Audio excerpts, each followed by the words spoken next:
ये बजट अशोक चौधरी के हित में है, जो ग्लोबल टेंडर के नाम पर 50-50 करोड़ का टेंडर बनाते हैं और कमीशन उनका भाई वसूलने का काम करता है। सवाल सदन में उठा रहे महोदय, अगर प्रमाण नहीं है महोदय तो इनको इस तरह का सवाल नहीं उठाना चाहिए और बगैर प्रमाण का इस तरह का बात नहीं उठाना चाहिए। अधिकार का हटा हुआ है। एक शेर में भी पढ़ लूं सर, डॉक्टर एक शेर में भी नहीं ना सर, सबने एक शेर पढ़ा है। नहीं सर, एक शेर में भी पढ़ूंगा सर, आपके पास है 2 मिनट बोलिए, फिर कभी बोलिए। माननीय अध्यक्ष महोदय,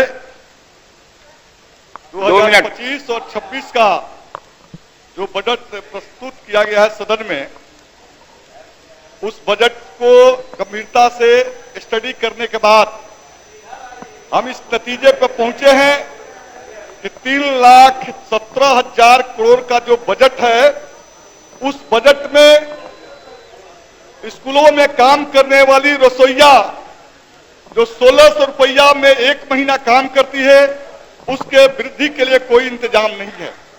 पंचायतों में अवशिष्ट पदार्थों को एकत्रित करने वाले स्वच्छता कर्मी और पर्यवेक्षक के जो मानदेय 3,000 है, उसके बढ़ोतरी की कोई बात नहीं है। आशा ममता जीविका के मानदेय जो 18,000 रुपया होने चाहिए, उनके मानदेय पर कोई चर्चा नहीं है। मैं चर्चा करना चाहता हूं, हाशिए पर खड़े जो गरीब दलित पिछड़ा अकलियत के लोग हैं, उनके जो बिजली बिल है, वो बिजली बिल इस कदर बढ़ रहे हैं और बिजली बिल नहीं देने पर बिजली का कनेक्शन होता है, FIR होता है और फाइन करके जबरिया बिजली के अधिकारी जो है वसूली कर रहे हैं। माननीय बिजली मंत्री बैठे हुए हैं, मैं कहना चाहता हूं कि बिजली मंत्री का जो बिजली है, जिस चक्रवृद्धि ब्याज से उनके बिल बढ़ रहे हैं, आज लाखों लाखों रुपया का बिल गरीबों के कट रहे हैं। सभी माननीय विधायकों के पास गरीब जाते हैं, माननीय विधायक लाचार है और जबरन पुलिस के दम पर वसूली किया जा रहा है और नहीं वसूली करने पर जेल भेजा जा रहा है। यही तो माननीय नीतीश कुमार का ये 20वां बजट का देन है। तो मैं कहना चाहता हूं कि जो बजट लाई है NDA की सरकार, वो बजट जो है कहीं से आशा ममता जीविका, महिलाओं, छात्रों, नौजवानों और किसानों के लिए, किसानों के हित में ये बजट नहीं है।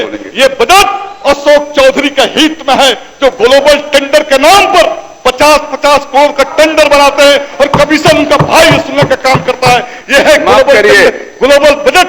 ये ग्लोबल बजट उनका है, जो 200 करोड़ रुपया का टेंडर करता है, कमीशन लेता है। 10 मिनट का समय केवल आपके पास है।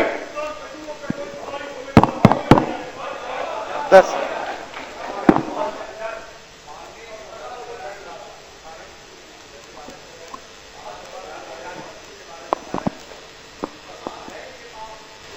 सवाल सदन में उठा रहे महोदय, अगर प्रमाण नहीं है महोदय तो इनको इस तरह का सवाल नहीं उठाना चाहिए और बगैर प्रमाण का इस तरह का बात नहीं उठाना चाहिए।